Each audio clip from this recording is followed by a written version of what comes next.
감사합니다. 우리 옆에 분과 인사하겠습니다. 안녕하세요. 네, 잘 지내셨습니까? 처음 뵙는 분이라도 네, 오랜 친구처럼 인사하시면 됩니다. 그게 교회입니다. 이렇게 우리 오늘 또 함께 한 자리에 모였는데요. 잠깐 한 광고 중에 하나 좀 말씀드리고 시작하겠습니다. 저희가 이렇게 교회에서 만나면 어색하고 또 처음에 어떻게 관계를 열어야 될지 참 쑥스러울 때 있지 않습니까? 그때 이 남전도회, 여전도회 모임이 좋은 통로가 될 때가 있습니다. 그래서 이번에 남전도회 또 여전도회도 또 행사가 있고요. 남전도회는 17일날 주일 오후 2시에 남전도회 단합회를 한답니다. 꼭 함께 참석하셔서 볼을 차시던 안 차시던 함께 어울리시고 함께 또 맛있는 식사 준비됐다 하니까는요, 그런 서먹함들을 날리는 시간으로 미리 좀 제가 예약을 걸어봅니다. 우리 남자분들 좀 시간 좀 다 내주시면 감사하겠습니다. 오늘 말씀은 이제 신약으로 넘어왔습니다. 디모데 전서로 들어왔는데요. 제가 지난주에 민수기 통해서 사도행전까지 가면서 이야기한 주제 하나는 안 잊으셨을 거라 믿습니다. 땅 얘기했습니다. 네, 그건 다 기억하시죠? 네, 방금 다 까먹어도 땅 얘기는 기억하실 거라 생각이 듭니다. 땅에 집착하는 인생들, 먹을 것과 입을 것과 생존을 위해 참 때로는 영광스럽지만 때로는 비굴하게도 살 수밖에 없는 우리 인생에게 하나님의 아들됨으로써, 하나님의 백성됨으로써 우리에게 자유를 주셨고, 그 자유의 증거가 사도행전 2장에 나오는 교회의 영광이라고 말씀을 드렸습니다. 너무 영광스러운 모습이죠. 자기가 자기 것을 자기 것이라 주장하지 않고, 제가 방점을 어디다 찍었냐면요, 서로의 필요를 따라 자기 것들을 나눴다. 이 영광스러운 교회 영광을 말씀드렸습니다. 그런데 여러분, 오늘 디모데 전서를 읽어봤는데요, 그 영광스러운 교회 모습이 드러나지 않고요, 디모데 전서 전체를 흐르는 이 염려와 이 우려가 있습니다. 그건 바로 교회가 세속화되는 것에 대한 우려와 염려입니다. 예전에 여러분 부흥회 같은 거 하실 때 많이 은혜 받으셨던 기억들이 있을 줄 압니다. 저도 1988년부터 경배와 찬양, 오늘의 교회에서 하는 경배와 찬양 많이 쫓아다니면서 은혜 많이 받았는데요. 처음에 은혜 받을 때는 잘 모르는 내용이, 은혜를 많이 받다 보면 패턴이 하나 생깁니다. 무슨 패턴이냐면요, 교회에서 부흥회 때 받은 은혜는 교회 문을 나가면서 날아가는 그 패턴입니다. 이제 재밌는 상징적인 모습이 있었는데, 그 오늘의 교회는 38번 버스밖에 없습니다. 거기는 옛날에 버스가 38번밖에 안 쓰고요, 그 전철 서빙고역으로 가려면 한 20분 정도, 15분 정도 밤에 10시나 그때 걸어가기도 부담스럽고 힘들고 어려우니까 다 버스를 타려고 하지요. 그런데 문제는 한꺼번에 찬양 집회 끝내고 나오면 1000명 정도가 나오거든요. 버스가 몇 대가 필요한 겁니까? 그러니까 나오는 시간이 1, 2분 늦는 거에 따라 집에 가는 시간이 1시간이 왔다 갔다 하는 거예요. 그래서 처음에 멋모르는 사람들은 은혜 받은 은혜대로 막 기도하고 나오죠. 그리고 1시간 기다리죠. 이제 좀 통밥이 생긴 사람들은 축도하면 나옵니다. 이제는 이러면 다 나갑니다. 그래서 버스 앞에 줄을 다 씁니다. 하도 이제 이 문제가 심각해지니까 찬양 인도하는 선교사님이 그런 설교를 한번 하시더라고요. 도대체 여러분이 받는 은혜는 뭡니까? 남들과 함께 줄을 서서 먼저 이렇게 힘든 분들 먼저 보내드리고 이런 게 아니라, 내가 먼저 가야 된다는 생각 가운데 축도하기도 전에 먼저 나가서 줄을 맞고 또 줄 때문에 싸우기도 하고요. 그래서 항상 다툼들이 생기는 거예요. 여러분, 이게 이 시대 교회의 모습입니다. 그리고 사도행전 2장에 지금 몇 년 됐을까요? 사도행전 2장의 그 영광스러운 교회의 영광, 그렇죠. 자기 것을 제 것이라 주장하지 않고 모든 사람의 필요를 따라 나누어졌던, 그래서 주변에 있는 사람들이 정말 저 사람들은 대단하다 칭찬하고, 그래서 그것 때문에 더 많은 사람들이 교인이 되기 위하여 몰려들었던 그 사도행전 2장의 영광스러운 교회의 모습이 얼마나 됐길래, 얼마 되지도 않아서 이 디모데 전서 안에 있는, 고린도 전서 안에 있는 이런 현실적이고 세속적인 모습이 또 교회의 모습으로 드러나고 있는 것입니다. 주 안에 사랑하는 성도 여러분, 우리가 교회들을 얘기를 많이 하죠. 목사님, 정말 교회가 뭐예요? 이 시대의 교회를 보면 하나님 정말 살아있나 궁금해요. 때로는 절망하기도 하고요. 그렇게 얘기를 할 때마다 저는 이 설명을 드리고 싶습니다. 그것이야말로 하나님이 우리에게 주신 기회의 자리라고요. 무슨 얘기인지 모르시겠죠? 교회가 은혜를 받았지만 그 은혜가 세상 속에 나가서 그 은혜가 유지되지 않고 그 은혜가 마치 없는 것처럼 보여지는 게 왜 기회의 자리일까요? 여러분, 이 모습 안에는 하나님이 우리를 대하는 태도가 있습니다. 여러분, 사도행전 2장에 하나님이 성령이 부어주시잖아요. 그래가지고 사람들이 헷가닥한 것처럼 보이죠. 거룩하지 않았던 사람들이 갑자기 거룩해지고, 욕심 많았던 사람들이 갑자기 넉넉해지고. 그런데 여러분, 하나님이 원하시는 변화는 그런 내 중심이 변하지 않고 어떤 내가 아닌 어떤 존재가 나에게 임해서 내 의도와 상관없이 나를 끌고 가는 그런 변화를 하나님이 원하지 않는다는 것이 바로 이 교회가 보여주고 있는 이 현실 속에서 이렇게 헤매고 힘들어하는 과정이 있다고 저는 믿습니다. 바로 이것은 선악과를 생각하시면 쉽습니다. 제가 늘 말씀드리죠. 선악과에서 놓치면 안 되는 포인트는요, 선악과를 인간에게 따먹을 수 있는 자유를 주시고 배신당할 걸 뻔히 아시면서도 배신당할 걸 각오하면서까지 하나님 원하시는 게 뭘까요? 한번 따라해 주십시오. 사랑하기에 먹을 수 있어도 먹지 않는 것. 사랑하기에 먹기 싫어도 먹는 것. 저는 이걸 이렇게 표현합니다. 하나님이 목표하신 하나님의 꿈은 어떤 이상한 기운이 사람을 지배해서 사람이 자기의 의사와 상관없이 움직이는 그런 것이 아니라, 만약 그런 것이었다면 이미 선악과부터 주시지 않았을 겁니다. 선악과 왜 주십니까? 그냥 하는 대로 하면 되잖아요. 너네 말 들어? 뭐 이런 거 있잖아요. 꿇어! 이러면 그냥 꿇으면 되는데, 하나님은 인간이 배반할 자유를 주시고 배반당할 것을 뻔히 아심에도 불구하고, 심지어 배반당하면서까지도, 그리고 이 역사를 이렇게 이끌어 오시고 교회에게 은혜를 주셨음에도 불구하고 교회가 그 은혜를 못 따라오는 게 너무 분명하죠. 그런데도 이 과정을 하나님 감수하신다는 거예요. 무엇 때문에 그렇습니까? 한 번만 더 따라해 주십시오. 믿음은 설득 당하는 것이다. 여러분, 우리에게 있어 하나님 주신 신앙은 그냥 하나님 무서워서 어느 날 하루아침에 바뀌는 것도 있겠지만, 더 중요한 것은 하나님의 인격에 설득당하여 우리의 인간성이 바뀌는 데 있음을 믿으시기 바랍니다. 여러분, 그래서 사도행전 2장에 그 영광스러운 교회의 모습이 있음에도 불구하고 이 뒤에 나오는 이 성경 속에 그 영광스러운 모습이 과연 있을까라고 질문될 정도로 복잡하고 어렵고, 심지어는 이게 하나님의 교회야? 라고 질문될 정도의 문제들이 곳곳에 나타나는 것들을 성경에 써놓으신 것입니다. 이걸 깨닫지 못하면 양극단적인 착각을 하게 됩니다. 그게 뭐냐면요, 첫 번째, 사도행전 2장에 있는 메시지는 역사에 딱 한 번 나온 거예요. 아예 포기하는 극단입니다. 그러니 사도행전 2장에 나오는 교회의 영광은 역사에 딱 한 번 나오는 거니까 우리는 그리할 필요가 있다 없다?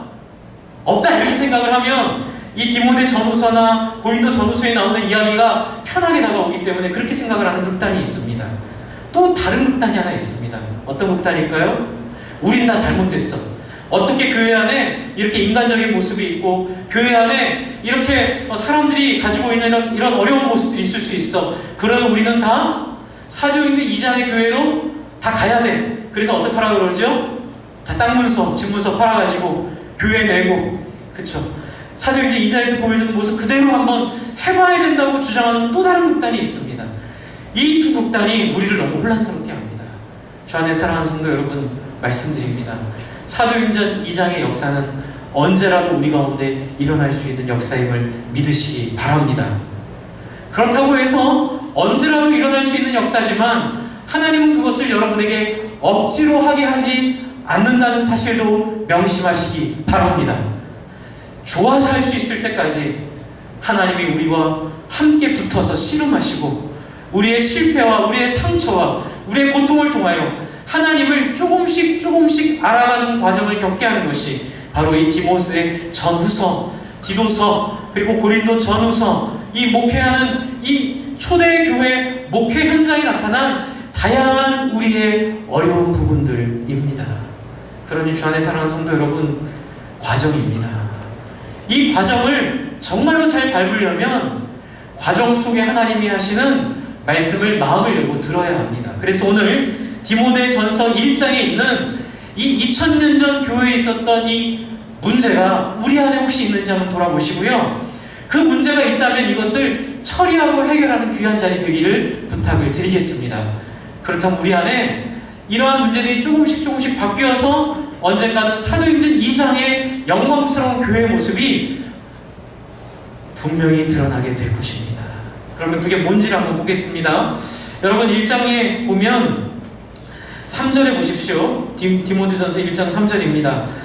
지금 내가 마게도니아로 갈 때에 너를 권하여 에베소에 머물러 한 것은 어떤 사람을 명하여 다른 교훈을 가르치지 말며, 이 히브리 지역에서, 이 유대 지역에서 사도행전적 부흥을 통하여 하나님의 은혜를 맛본 교회는 이제 그 예배소 지역까지, 그쵸? 제가 지난번에 지도를 한번 보여드렸고요. 여러분 1층 식당에 가면 지도를 붙여놨습니다. 이스라엘 지도를요. 한번 식사하시기 전에 한번 보십시오. 지금 이스라엘 지역에서 위쪽으로 걸어가면 터키가 나옵니다.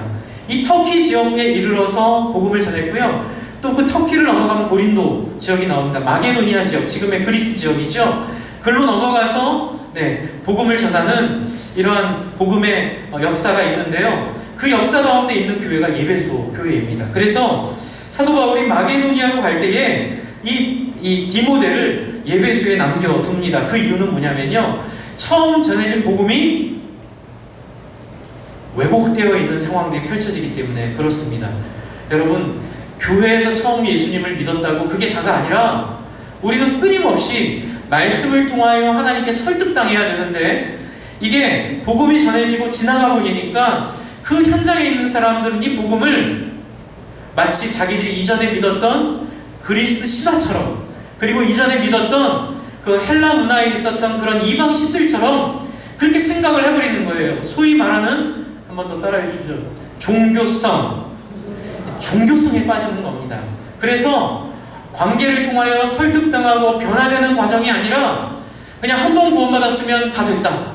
그리고 나서 구원받았으니 이제부터 자기 중심적으로 교회를 이루고, 자기 중심적으로 절을 이루고, 자기 중심적으로 신전을 이루고, 그리고 자기가 중심이 되어서 이 모든 것들을 주장하는 종교성의 사람들이 빠져버린 것입니다.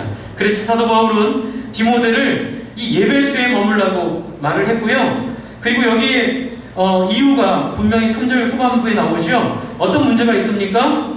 3절 후반부를 한번 찾아보십시오. 왜 예배소에 머물라고 했죠? 어떤 사람들을 명하여 다른 교훈을 가르치지 말라고 하기 위해 예배소에 있으라고 했죠. 제가 퀴즈를 한번 내보겠습니다. 여기 있는 어떤 사람들은 교인일까요? 아닐까요? 1번일까요? 2번일까요? 교인이다. OX. 네, O입니다. 교인일 뿐만이 아니고요, 교회의 지도자들입니다. 예, 놀라운 사실은 하나님의 교회는 저절로 이루어지지 않는다는 것입니다. 그냥 씨를 뿌려놨다고 그게 저절로 알아서 자라지 않는다는 것입니다. 목사님, 하나님 살아계시는데 그럼 하나님 능력이 없나 봐요? 아니요. 선악과 생각하라고 말씀드렸죠. 하나님 능력이 있는데 그 능력을, 하나님 형상을 닮은 우리를 향하여 그 능력을 제한하시고 우리가 어떻게 하는지, 우리가 어찌 살아가는지를 하나님이 한번 보기를 원하시기에 잘못되는 일이 있다 하더라도 하나님은 그 잘못되는 상황을 조급하거나 성급하게 손을 대지 않으십니다. 지금 여기 있는 말씀처럼 그런 상황이 펼쳐지는 것들을 누구에 의하여? 하나님의 형상을 따라 변화된 하나님의 백성들에 의하여 자정할 수 있도록, 그 안에서 스스로 깨우쳐 이것을 바꾸어낼 수 있도록 하나님께서 시간의 여유를 주시는 것입니다. 주 안에 사랑하는 성도 여러분, 이 부분을 사도 바울은 놓치지 않았고 디모데를 보내어 이것을 교정하게 합니다. 이 안에 있는 문제는 4절에 나옵니다. 4절에 보시면 예배소 교회 안에 있는 문제가 나오는데요, 이 문제가 이들만의 문제가 아닌 걸 좀 아시게 될 겁니다. 여러분, 먼저 4절에 어디에 몰두하지 말게 하라고 하죠? 신화와 족보에 몰두하지 말게 하라고 합니다. 먼저 이 성경적인 이해를 위해서 좀 설명을 드리면, 여러분 여기서 신화와 족보는 그리스 신화와 연관이 있다고 생각하시면 됩니다. 바로 이 예배소 교회는 터키의 끝자락에 있고요. 터키의 끝자락이 우리의 예를 들어 부산이라고 한다면 이 그리스의 끝자락이 바로 바다를 조금만 건너면 있는 일본의 어떤 부산과 가장 가까운 지역이라고 생각하시면 됩니다. 여러분 부산이 서울의 영향도 많이 받지만 훨씬 2000년 전에 부산 지역이 만약에 항해술이 발전했다고 한다면 일본 지역의 영향을 더 많이 받을 수도 있습니다. 그래서 여기는 헬라 지역이라고 보시면 됩니다. 예수를 믿었는데 어디 영향을 받았다고요? 헬라 문화의 영향을 받았습니다. 그래서 헬라의 그리스 신화에 영향을 받은 겁니다. 여러분 그리스 신화의 특징이 무엇입니까? 모든 걸 다 신화로 만들어버리는 능력이 있습니다. 별거 아닌 얘기도 다 신의 이야기로 만들어버립니다. 그래서 그리스 신화의 특징은 신들이 굉장히 쪼잔합니다. 신들끼리 싸우고 신들끼리 삐지고 신들끼리 다투고 신들의 계급도 있고요. 여러분 그건 신의 이야기가 아니라 인간의 이야기를 신화로 만든 것입니다. 주 안에 사랑하는 성도 여러분, 그런데 신화로 만드는 그 마음 뒤에는 어떤 생각이 있을까요? 그것은 바로 자기가 신이 되고 싶은 생각들이 있습니다. 이 얘기는 자기가 무엇인가 주도하고 싶은 생각이 있어서 사람들은 신화를 만들어 냅니다. 그리고 다른 사람들은 그 신화에 꼼짝없이 갇혀서 그 전설에 갇혀가지고 살게 됩니다. 여러분 어쨌든 이런 신화에 갇혀있는 문화를 영향받아서 교회 지도자들이 성경을 해석하고 이해할 때에 이 당시에는 모세오경이 중심이었겠죠. 이 모세오경과 또 복음서와 그 다음에 이제 사도들의 이제 편지들을 가지고 얘기할 때에 자꾸 성경에서 말하지 않는 거에 대한 관심을 갖는 거예요. 교회 지도자들이요. 왜 그럴까요? 여러분 한번 상상의 날개를 한번 펴보십시오. 그리스 사람들은 왜 그렇게 신화를 만들어냈을까요? 재미로요? 천만의 말씀 그렇지 않습니다. 그것이 바로 힘이 되기 때문에 그렇습니다. 종교적 신화를 만들어내는 사람의 뜻에 따라 또 하나의 신화가 다른 사람들을 좌우할 수 있는 힘이 됩니다. 여러분 이런 버릇들을 배우는 거죠. 뭡니까? 교회를 통해 자기의 영향력을 가지려는 지도자들로 이들이 타락하게 되는 겁니다. 사람은 자기의 영향력을 베풀려고 늘 끊임없이 시도합니다. 그래서 여러분 예수님이 이 땅에 오셔서 계속 우리에게 보여주신 게 뭡니까? 섬겨라, 자기를 내어 주어라, 사랑해라, 다른 사람의 마음을 이해해라. 제가 언제 한번 계속 설교하려는데 지금 틈을 못 잡아서 설교를 못하고 있는데요. 현장에서 가늠하다 잡힌 여인이 끌려왔을 때 여러분 예수님 보여주신 모습이 뭘까요? 사람의 마음을 만져주는 걸 보여주십니다. 죄를 졌지만 정말 죽일 사람이지만 그 죄는 벌하더라도 그 영혼의 마음을 만져주는 하나님의 마음을 보여준 거죠. 여러분 예수님 이 땅에 오셔서 보여주신 것은 다른 사람에 대해서는 전혀 관심 없이 살면서 나의 주장, 나의 생각, 나의 영향력만 생각하는 사람들에게 하나님의 소원은, 하나님의 마음은 하나님처럼 다른 사람들을 위해 참고 인내하고 다른 사람들의 마음을 만져주는 것이 하나님 백성의 참 모습이라는 사실을 보여주신 것입니다. 그래서 예수 믿는 사람들은 그리 살아야 될 줄 믿습니다. 그런데 여러분 교회가 사람이 모이고 힘이 생기니까요, 돈이 모이니까 이상한 마음이 드는 거예요. 그래서 성경을 가르치면서요 그리스 사람들처럼 막 성경에서 중요하지 않게 여기는 것도 막 신화로 만들기 시작합니다. 왜요? 있어 보이니까요. 왜요? 사람들이 꿈뻑 죽으니까요. 그래서 여러분 이단들이 나오는 거 아시죠? 성경을 무리하게 풀기 시작합니다. 성경을 억지로 풀기 시작합니다. 여러분 사람들이 가끔 성경 공부하면 물어보는 게 있습니다. 목사님 선악과는 사과예요? 배예요? 감이에요? 제일 어리석은 게 그걸 풀려고 시도하는 겁니다. 답은 뭡니까? 그걸 내가 어떻게 알아요? 왜요? 성경에는 써 있습니까? 안 써 있습니까? 안 써 있습니다. 여러분 성경에 안 써 있는 거 굳이 알려고 하지 마십시오. 그건요 내가 특별한 사람임을 보여주려는 유혹에서부터 시작하는 시도입니다. 성경이 말하는 것만 들으시면 됩니다. 여러분 요즘에 창조과학과 관련된 많은 논쟁들이 있습니다. 저도 잘 모르겠습니다. 그런데 성경은 그냥 이렇게 얘기하고 있습니다. 이걸 어떻게 해석하느냐는 개인의 자유이겠지요. 그런데 여러분, 거기에 너무 많은 품을 팔지 마십시오. 그건 나중에 천국이 임하면 하나님께 여쭤보십시오. 하나님, 지구의 역사는 몇 년입니까? 주 안에 사랑하는 성도 여러분, 창세기에서 말하려는 핵심은 뭡니까? 하나님이 세상을 창조하셨다. 할렐루야! 그걸 받아들이시면 되는 겁니다. 몇 년에 어떻게, 몇 년 동안 어떻게, 거기에 대한 관심이 아니라 하나님에 대한 관심입니다. 그런데 사람들은 자꾸 그리스도의 신이 되고 싶은 거예요. 그래서 자꾸 신화를 만들어냅니다. 또 두 번째, 족보에 몰두하지 말라고 합니다. 신화와 족보는 두 가지 또 영향이 있습니다. 그 주석가들이 늘 하는 얘기가, 이 당시 제가 말씀드린 그리스 신화, 이 헬라 문화의 영향이 하나 있고요. 또 하나는 소위 영지주의라고 들어보셨습니까? 너무 어려운 말 같지만 제가 설명을 조금 쉽게 한번 드려보겠습니다. 영지주의는 이 시대에 이 지역을 지배한 이 상식, 이 문화였습니다. 근데 영지주의가 다른 게 아닙니다. 영은 거룩하고 육은 천하고 악한 거다. 여러분, 굉장히 좀 뭔가 희망이 있어 보이잖아요. 그러니까 영대로 살아야 된다. 아니요, 그렇게 길을 안 만들더라고요. 영은 천하고 악하니 내 영은 거룩하니까 어떻게 해요? 이혼하를 시키는 겁니다. 육체는 죄를 지을 수 있다는 거예요. 그러나 내 영은 거룩하기 때문에 나는 문제 없다고 생각하는 겁니다. 도덕적 방종이 나오는 겁니다. 그러니까 사람들은 내가 한 것은 내가 거짓말을 한 게 아니라 내 육체 입이 약하기 때문에 내 입이 거짓말을 하는 거예요. 그래서 이렇게 영혼 영혼 유체 이탈 있죠.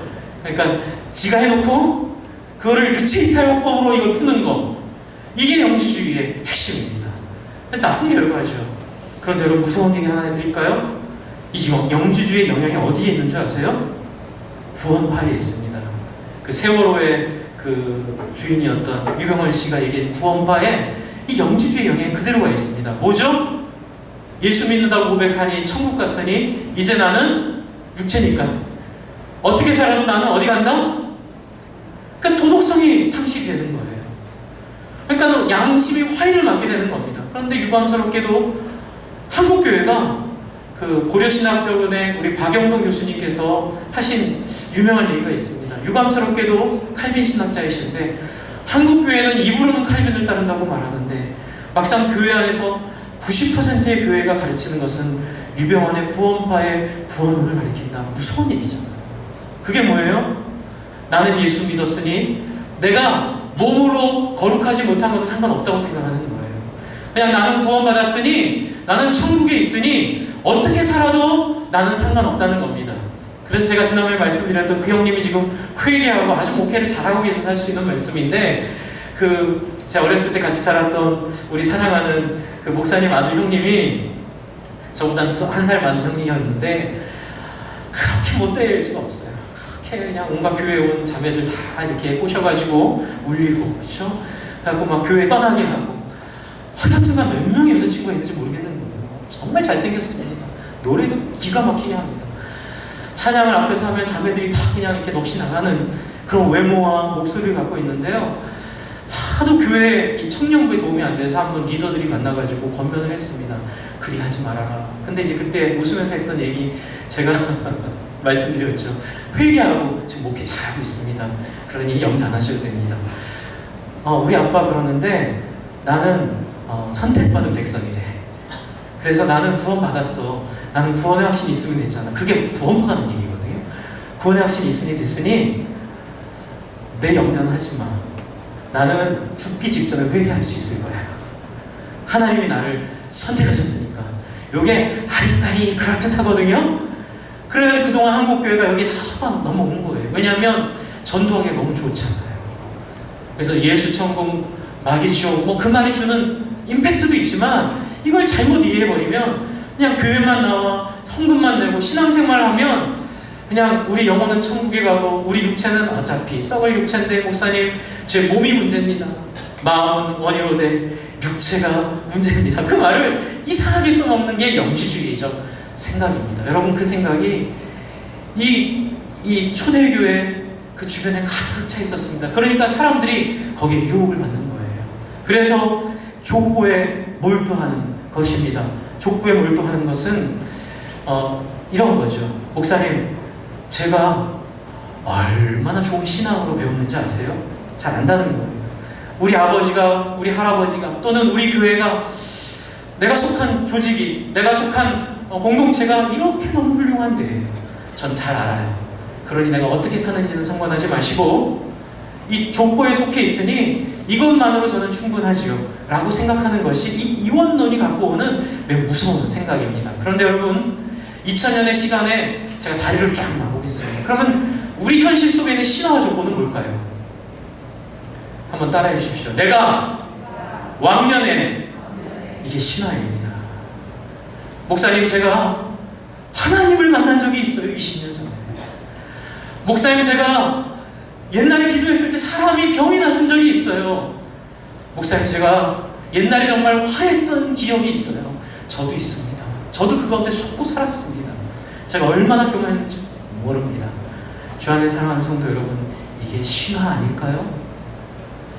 그리스 사람들이 자기를 드러내기 위해 없는 것 굳이 만들어서 자기만의 신을 만들어 사람들에게 경배하게 한 것처럼, 우리 시대의 사람들은 또한 내가 경험하고 내가 체험한 절대적인 내용들을 절대적이라 생각하고 거기에 속아서 다른 사람들에게 거들먹거리고 다른 사람들이 영향력을 미치려고 하는 그 시도들, 그것이 신화입니다.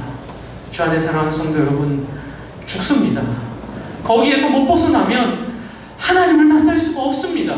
설령 한 번 하나님을 만났다 하더라도 그 안에 계속 머물러 있으면 당신은 선택받은 사람이 아니라는 사실을 보여주고 있다고 칼빈 선생님이 얘기하고 있습니다. 주 안에 사랑하는 성도 여러분, 왕년에 얘기하시면 안 됩니다. 과거에 받은 은혜 가지고 오늘을 사시면 안 됩니다.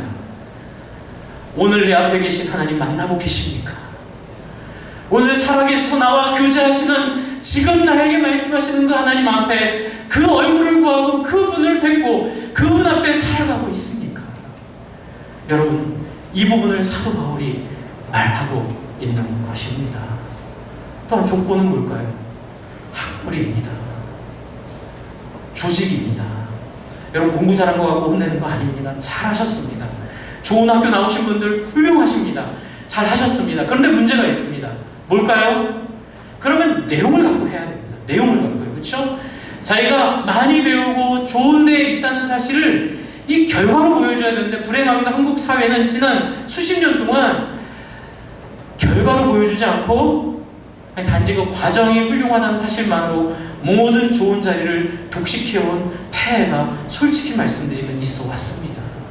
그래서 어느 고등학교 출신이냐, 어느 대학교 출신이냐, 심지어는 어느 지방 출신이냐, 그래서 다 실제로 자기가 갖고 있는 능력을 가지고 사람들에게 인정받아 그 자리에 가야 되는데, 그게 아니라 소위 말해서 그 경력과 과정을 통해서 변별력을 키우는 사회 속에 살았기 때문에 우리 안에 족보는 바로 그런 부분입니다. 주 안에 사랑하는 성도 여러분, 호주에 있다 보니까 많은 한국에서 오는 분들 교제할 때에 신앙생활 했다면 물어봅니다. 어느 교회에서 신앙생활 하셨어요? 그런데 제가 이제 좀 느낌을 갖게 되는데요, 공통점들이 있어요. 작은 교회에서 온 분들은 뭐 죄졌습니까? 부끄러워하면서 목사님 모르시는, 이름 모르시는 작은 교회예요. 왜 그렇게 얘기를 할까요? 그런데 우리가 알게 모르게 주눅들러 온 것이죠. 그런데 또 죄송합니다, 이렇게 실명을 말을 안 해도 아시겠지만, A교회, B교회, C교회, 한국교회 소위 크다는 교회들 있잖아요. 10만 명, 2만 명, 3만 명, 유명한 교회. 또 실제로 그 교회 목사님들 보면 매우 훌륭하십니다. 저도 그 중에 한 분 목사님 설교를 가끔 듣는데 너무 좋은 설교를 잘하세요. 그런데 그건 목사님의 얘기 아닌가요? 그분이 훌륭한 거 아닌가요? 그런데 굉장히 자랑스럽게, 목사님, 제가 A교회에서 20년을 섬기다 왔습니다. 그런데 그 안에 힘이 있습니다. 주 안에 사랑하는 성도 여러분, 이게 조직에 숨는 겁니다. 그 목사님 뒤에 숨는 겁니다. 그 훌륭한 사람 뒤에 숨는 겁니다. 교회의 타락은 여기서 옵니다. 사이즈 말하기 시작하고 영향력 말하기 시작하고 사람들에게 보여지는 것 말하기 시작하면 그때부터 신화와 족보에 몰두하기 시작하는 것입니다. 장로교회가 한국교회는 뭐 좋은 일일지 나쁜 일일지 저는 좀 이게 좀 하나가 됐으면 좋겠는데요. 장로교회가 여러 지금 교단으로 나뉘어져 있습니다. 그러다 보니까 서로 정통임을, 장자임을 확인받고 싶어 하시는 마음은 제가 이해합니다. 그런데 제가 가장 가슴 아플 때가 교단들이 우리가 장자 교단이니 제가 있었던 교신교단은 또 우리는 순교자의 교단이니 또 어떤 교단들은 우리가 사이즈가 제일 크니 또 어떤 교단들은 신학이 제일 좋으니 이런 거 얘기할 때마다 제가 너무 속상하고 마음 아픈 거예요. 예전에 제가 고신에 있을 때 어떤 부흥 강사님께서 어떤 말씀을 잘 가르치시는 분께서 그 얘기를 하시더라고요. 제발 우리 순교자의 후손이란 얘기 하지 맙시다. 우리의 아버지 어머니가 순교자였지 우리는 지금 어떻게 살고 있는지가 더 중요한 거 아닙니까? 은혜를 너무 많이 받았습니다. 주 안에 사랑하는 성도 여러분, 실력으로 보여줘야 됩니다. 결과로 보여줘야 됩니다. 내가 속한 집단과 내가 속한 공동체에 영광으로 숨는 순간 우리는 신화와 족보에 몰두하는 어두움에 들어가게 되어 있습니다. 어떻게 됩니까? 이런 것들은 믿음 안에 있는 하나님의 경륜을 이루지 못하고요. 도리어 싸움, 변론, 다툼, 투쟁, 갈등을 만들고 맙니다. 그래서 사람들 안에 서로 뽐내게 하기 위해 학벌을 채우기 위해 필요 없는 공부 막 하게 하고요. 막 사람들이 막 서로를 제압하기 위해서 막 좋은 경력을 만들려고 그렇게 목사님들 막 명함에 경력을 막 이렇게 막 안 넣어도 될 경력도 많이 넣는 것도 요즘 많이 없어졌는데 그쵸? 옛날에 좀 권위적인 사회 분위기에서 그런 거 많이 하지 않았습니까? 여러분 그럼 어떤 일이 벌어진다고요? 하나님의 경륜을 이루지 못한다고 얘기하고 있습니다. 또 여러분 뒤에 보시면 6절입니다. 6절 사람들이 이에서 벗어나 헛된 말에 빠져 율법의 선생이 되려 하나 자기가 말하는 것이나 자기가 확증하는 것도 깨닫지 못하게 됩니다. 여러분 그리스 헬라 문화는 그럴 수 있습니다. 영지주의는 그럴 수 있습니다. 구원파는 그럴 수 있습니다. 그러나 그리스도인은 하나님의 교회는 그러지 않아야 될 줄 믿습니다. 그러면 저한테 물어보실 거예요. 목사님 어떻게 해야 돼요? 답이 여기 있습니다. 5절입니다. 이 교훈의 목적은 여러분 우리 그리스도인들은 그러면 신화와 족보에 숨지 않고 살아갈 수 있는 유일한 길이 바로 이 안에 있습니다. 교훈의 목적은 여러분 한번 찾아보십시오. 5절을 한번 찾아보십시오. 국어 시간이라 생각하시고 찾으시면 됩니다. 여러분 love is 옛날에 그런 거 있었죠. 사랑은 무엇이다 정의하는 게 있었잖아요. 그렇죠? 그러면 이 정의를 여기로 갖고 오겠습니다. 이 교훈의 목적은 무엇입니까? 나머지는 다 꾸며주는 말입니다. 세 가지는 다 꾸며주는 말이고 이 교훈의 목적은 무엇입니까? 할렐루야! 사랑입니다. 사랑. 그쵸? 이 교훈의 목적은 무엇입니까? 사랑입니다. 사랑입니다. 정말 좋은 교회로, 정말 좋은 교단으로, 정말 좋은 신학으로, 정말 좋은 인생으로 확인하고 싶으시면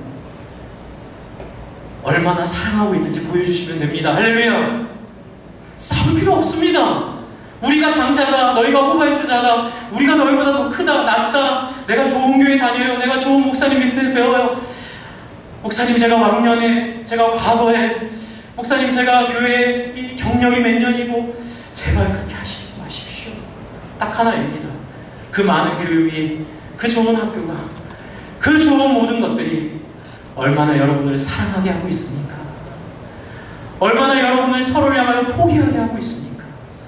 얼마나 서로를 향하여 섬기게 하고 있습니까? 얼마나 서로를 향하여 자기를 양보하고 내어주게 하고 있습니까? 여러분 세상은 하버드 출신의 기죽지 않습니다. 이렇게 생각하지만 그 사람들에게 세상은 바뀌지 않습니다. 정말 세상이 바뀌는 능력은 자기를 내어주는 사람, 자기를 비워주는 사람, 정말로 자기를 포기하고 하나님의 꿈과 뜻을 따라 자기를 희생하는 사람에게 세상은 무릎 꿇는 줄 여러분 아십니까? 주 안에 사랑하는 성도 여러분, 우리 자녀들을 왜 그렇게 공부만 아이들로 키우시려고 합니까? 우리 자녀들 마음속에 이 사랑을 향한 열망을 전해주셔야 합니다. 우리 자녀들 꿈속에 이 사랑에 대한 소망들을 전해주셔야 합니다. 그러기 위해서 여러분, 허탄한 신화와 족보를 이제 그만 말씀하십시오. 이제 허탄한 신화와 족보를 말하게 하는 우리 속에는 유혹들을 이제 그만 그치십시오. 실력으로 보여주십시오. 사랑하는 실력으로, 사랑하는 능력으로 보여주실 때, 여러분, 제가 대학교 1학년 때 열등감이 많더라고요. 우리 동료들 보니까. 그런데 어떤 교수님 한 분 만나서 저희 인생이 바뀌었는데요. 교수님이 저에게 주신 참 귀한 말씀 중에 하나가, 하나님 이들의 열등감을, 근거 없는 열등감을 제거해 주십시오 라고 말하면서 저희한테 그렇게 말씀하시더라고요. 얘들아, 너희가 하나님을 만나서 너희가 진짜, 저희는 인문학이었으니까 인문학적인 원리를 깨달아 이 세상에 너희를 통해 이 학교가 빛나는 학교 되게 만들면 안 되겠니? 하나님, 내가 온 학교가 A예요, B예요, C예요라고 말하지 말고, 하나님 나에게 주신 A든 B든 C든 나에게 주신 이 학교를 통하여 하나님, 제가 하나님의 사랑으로 정말 하나님의 영광스러운 그 모습을 보여줄 때, 나 때문에 명문이 되는 이 학교를 꿈꾸어라. 할렐루야. 나 때문에 좋은 직장이 되는 그 사실을 꿈꾸는 여러분, 하나님이 그런 사람으로 우리를 부르셨음을 믿으시기 바랍니다. 어떤 좋은 것들에 들어가 그것을 혜택을 입으려고 하는 그 모든 유혹을 뿌리치고요. 근데 여기에는 중요한 핵심이 있습니다. 이 세 가지. 그 유혹을 뿌리치려는데 안 됩니다. 왜 안 되는 줄 아십니까? 바로 이 세 가지입니다. 첫 번째, 청결한 마음이 없기 때문에 그렇습니다. 여러분, 근데 청결한 마음은 어떻게 가능할까요? 청결한 마음은 이해관계가 없을 때 마음이 청결해집니다. 내가 이런 행동을 했을 때 내가 어떤 이익이 있고 내가 어떤 손해가 있는지에 대한 자기에 대한 연민이 없을 때 청결한 마음이 가능해집니다. 근데 제가 지난주도 그렇고 계속 여러분께 말씀드리는 하나님 말씀의 핵심이 무엇입니까? 한번 따라해 주시죠. 우리는 주의 백성이오니. 할렐루야. 먼저 그 나라와 의를 구하는 주의 백성을 누가 책임지신다 하셨습니까? 하나님이 책임지십니다. 믿으십니까? 우리는 더 이상 이해관계에 속하지 않아도 됩니다. 할렐루야. 여러분의 자녀를 이 이해관계가 없는 믿음의 자리로 인도해 주시면 여러분의 자녀도 더 이상 이해관계의 종이 되어 살지 않게 됨을 믿으시기 바랍니다. 내가 앞으로 어떻게 먹고 살아야 될지, 앞으로 어떻게 살아야 될지의 문제가 아니라 내가 어떤 사람이 될지, 내가 어떤 존재로 이 세상을 살아갈지, 내가 어떤 인격으로, 내가 어떤 자세로 이 사회를 살아갈지를 고민하는 우리 자녀들로 만드는 비결이 바로 이 청결한 마음에 있음을 믿으십시오. 주 안에 사랑하는 성도 여러분, 두려움이 없는 세상입니다. 전쟁 안 날 걸 믿습니다. 그러나 설령 전쟁이 난다 하더라도 두렵지 않습니다. 왜요? 하나님이 우리의 아버지이십니다. 하나님이 우리를 지키십니다.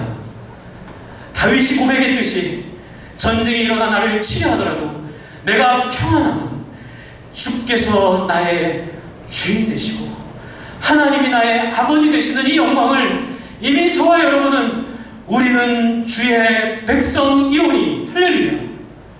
여러분, 이게 믿음입니다. 두려워하지 마십시오. 비굴해지지 마십시오. 여러분의 자녀를, 우리들의 인생을, 우리들의 생과사를 살아계신 하나님의 손에 맡겨 드리십시오. 그러면 우리에게 열리는 길은 청결한 마음이 열리게 될 것입니다. 마태복음 5장에 있는 심령이 가난한 자는 복이 있나니 천국이 저희 것이며 마음이 청결한 자는 복이 있나니 하나님을 볼 것이다. 주 안에 사랑하는 성도 여러분, 여러분의 마음을 청결함으로 이루는 것은 행위가 아니라 바로 우리를 당신의 아들로 부르신 하나님을 믿는 믿음임을 기억해 주십시오. 두 번째, 선한 양심은 무엇입니까? 제가 지금 말씀드리는 건 100가지 중에 하나씩만 말씀드리는 겁니다. 선한 양심은 스스로를 돌아볼 수 있는 객관적인 시각입니다. 선한 양심은, 이 양심이라는 것은 제3자의 눈으로 나를 쳐다볼 수 있는 능력입니다. 내 것이기 때문에 주장할 수 있지만, 그러나 제3자의 눈으로 봤을 때 이것이 내 욕심인지 아닌지를 분별할 수 있는 능력입니다. 주 안에 사랑하는 성도 여러분, 여러분 예수님 믿으십니까? 성령이 여러분과 함께 하심을 믿으십니까? 여러분 안에 이 선한 양심이 생기었음을 기억해 주십시오. 제3자의 눈으로 쳐다보십시오. 여러분들, 혹시 내가 하는 말이, 행동이 내 주도적이고 내 중심적인 것이 아닌지를 꼭 돌아보셔야 합니다. 주 안에 사랑하는 성도 여러분, 이를 위해서 꼭 해야 될 게 있습니다. 첫 번째, 두 가지만 말씀드리겠습니다. 첫 번째, 하루에 30분 이상 매일 성경 한 장씩 읽으며 하나님 말씀 앞에 자기를 돌아보는 이 양심의 시간을 가지셔야 됩니다. 이걸 우리는 말씀 묵상이라고 합니다. 매일마다, 그래서 저희가 매일 성경을 지금 구입해서 매일마다 말씀 성경을 묵상하지 않습니까? 매일 성경을 묵상하면서 하나님 앞에 자기를 돌아보십시오. 두 번째는 목장입니다. 여러분, 목장은 인간의 본성과 반하는 것입니다. 선악과를 따먹은 인간의 본성은 나 혼자 살고 싶고, 나 혼자 즐겁고 싶고, 나 혼자 마음껏 누구 눈치 보지 않고 살고 싶어 하지만, 하나님이 원하시는 하나님의 백성의 모습은, 하나님 닮은 형상의 본질적인 모습은 남과 함께 더불어 사는 것을 더 즐거워하는 사람으로 하나님이 우리를 바꿔내심을 믿으시기 바랍니다. 힘드시더라도 여러분, 목장 꼭 참석하십시오. 여러분, 목장은 여러분에게 선한 양심과 청결한 마음을 유지하게 하는 정말 하나님의 방법입니다. 왜요? 하나님도 우리가 우리의 형상을 따라 삼위일체 하나님의 핵심이 어디 있습니까? 함께 더불어 있는 데 있습니다. 여러분, 목장이 천국이 되려면 한번 따라해 주십시오.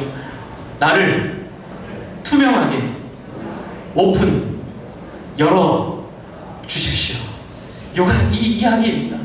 네, 정말 목장이 행복하려면 여러분 오픈하시면 됩니다. 내 안에 있는 실수와 잘못과 어두움과 내 가족 사이에 있는 아픔도 그 목장 식구들한테 오픈해서 이야기하십시오. 그러면 여러분, 놀라운 하나님의 위로와 능력이 임하는 것들을 경험하게 될 줄 믿으시기 바랍니다. 인생 뭐 있습니까? 나만 그럴 것 같지요? 말해보면 다 같은 고민, 다 같은 실수, 다 같은 죄 가운데 있습니다. 서로가 서로에게 오픈할 때 우리 안에 청결한 마음, 선한 양심과 그리고 거짓 없는 믿음이 우리 가운데 확인될 줄 믿으시기 바랍니다. 이 거짓 없는 믿음도 비슷합니다. 다 같은 얘기입니다. 어떤 이해관계를 따지지 않는 믿음입니다.